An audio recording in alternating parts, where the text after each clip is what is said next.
అందరూ వాడే వంట నూనెలో కొలెస్ట్రాల్ ఉంటుందా ఉండదా అని ఒక సందేహం కలుగుతుంది. అంచేత కొలెస్ట్రాల్ లేని ఆయిల్స్, కొలెస్ట్రాల్ రాకుండా రక్షించే ఆయిల్స్ అని టీవీల్లో ప్రకటనలు చూసి కొంతమంది ఖర్చు ఎక్కువ పెట్టి అలాంటివి కూడా కొనుక్కుంటూ ఉంటారు. వాస్తవం ఆలోచిస్తే అసలు ఏ ఆయిల్లోనూ కొలెస్ట్రాల్ ఉండదు. అన్ని ఆయిల్స్ జీరో కొలెస్ట్రాలే. ఇది సత్యము. ఎందుకంటారా? ఒక మొండి గుర్తు నేను చెప్తాను ఇక్కడ మీకు. కొలెస్ట్రాల్ ఉన్న ఆహారాలు అంటే జంతు సంబంధిత ఆహారాలు అన్నీ అని గుర్తుపెట్టుకోండి. కొలెస్ట్రాల్ లేని ఆహారాలు అంటే వృక్ష సంబంధిత ఆహారాలన్నీ. అంటే వృక్షం నుంచి ఏదొచ్చినా అందులో కొలెస్ట్రాల్ జీరో ఉంటుందంతే. మరి మనం వాడే ఆయిల్స్ అన్నీ వృక్షం నుంచి వచ్చిన విత్తనాల నుంచి తీసిన ఆయిల్స్.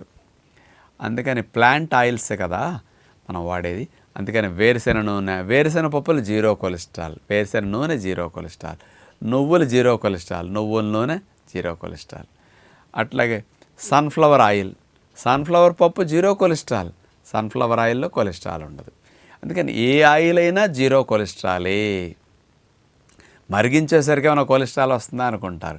నూనె మరిగించినా కొలెస్ట్రాల్ ఏమీ రాదు. మరిగించిన ఆయిల్ని పరీక్ష చేసిన కొలెస్ట్రాల్ జీరో అనే ఏ ల్యాబొరేటరీలను ఇస్తారు.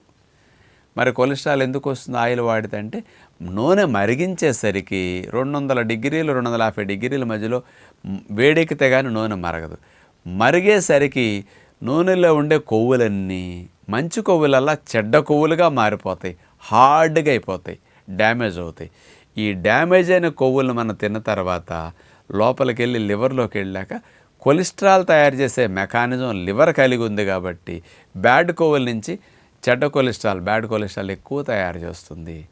నూనెలో లేకపోయినా మరిగించేసరికి నూనె చెడిపోవటం వల్ల చెడ్డ కొవ్వుల నుంచి చెడ్డ కొలెస్ట్రాల్ మన లోపల తయారయ్యే అవకాశం పెరుగుతున్నది. కానీ వాస్తవంగా ఏ నూనెలోనూ కొలెస్ట్రాల్ ఉండదు అని గుర్తుపెట్టుకోండి.